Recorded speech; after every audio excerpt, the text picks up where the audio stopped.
नमस्कार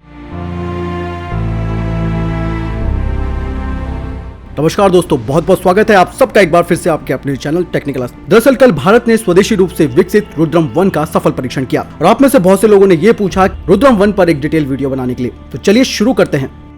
रुद्र M1 यानी कि रुद्रम 1 एक टैक्टिकल एंटी रेडिएशन मिसाइल है जो भारतीय वायुसेना के सुखोई 30 MKI लड़ाकू जेट से लॉन्च की जा सकती है और इस मिसाइल को भारत के मिराज और तेजस फाइटर जेट्स में भी इंटीग्रेटेड किए जाने की योजना है। मैक 2 तक लॉन्च की गति के साथ ध्वनि की दोगुनी गति ये मिसाइल हमारे देश के फाइटर जेट्स को एक महत्वपूर्ण एयर टू ग्राउंड हथियार प्रदान करती है जो दुश्मन के रडार और निगरानी प्रणाली यानी कि सर्विलांसिंग और रडार्स को खत्म कर सकती है। हालांकि ये पहली बार नहीं है कि DRDO ने एंटी रेडिएशन मिसाइल का सफल परीक्षण किया है। ऐसे ही टेस्ट 2019 में भी किया गया था। इस तरीके के विशेष हथियार का उद्देश्य युद्ध में टैक्टिकल एयर सिक्योरिटी प्रदान करना है। भारत की अगली पीढ़ी की एंटी रेडिएशन मिसाइल यानी कि NGARM पर व्यवहार्यता अध्ययन 2012 से मिसाइल को पूरी तरह से स्वदेशी रूप से डिजाइन और कॉन्फ़िगर करने के इरादे से शुरू हुआ। ऐसा करने के लिए DRDO को डेवलपमेंट ऑफ क्रूशियल टेक्नोलॉजी की जरूरत थी जिसमें wide band passive seeker, millimetric wave active seeker, seekers के लिए रेडॉम और एक डुअल सिस्टम प्रपल्जन सिस्टम प्रणाली की जरूरत थी।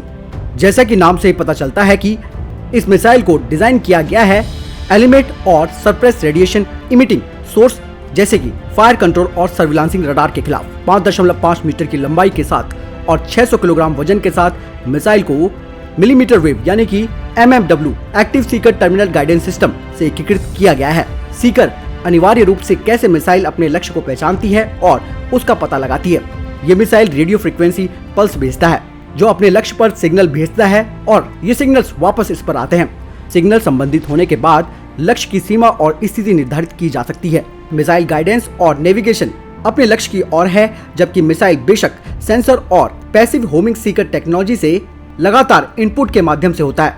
इन इनपुटों को एक ऑनबोर्ड कंप्यूटर के द्वारा संचालित किया जाता है जो ऑटो पायलट कमांड जनरेट करता है और कंट्रोल सिस्टम के साथ मिसाइल को लक्ष्य की ओर बढ़ाता है।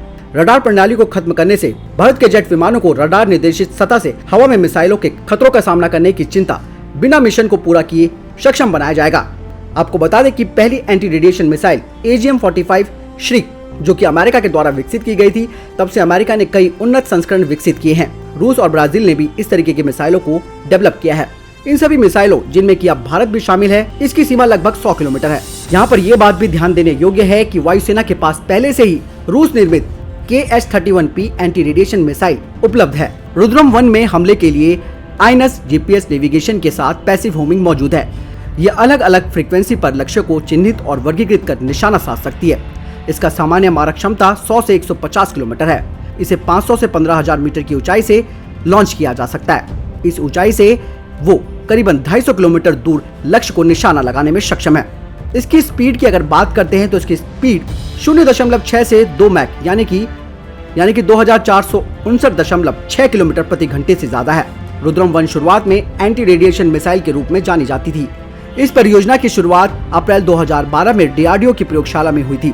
हालांकि इस परियोजना का आधिकारिक रूप दिसंबर 2012 में दिया गया था और इसके लिए 317 करोड़ रुपए के बजट का प्रावधान किया गया।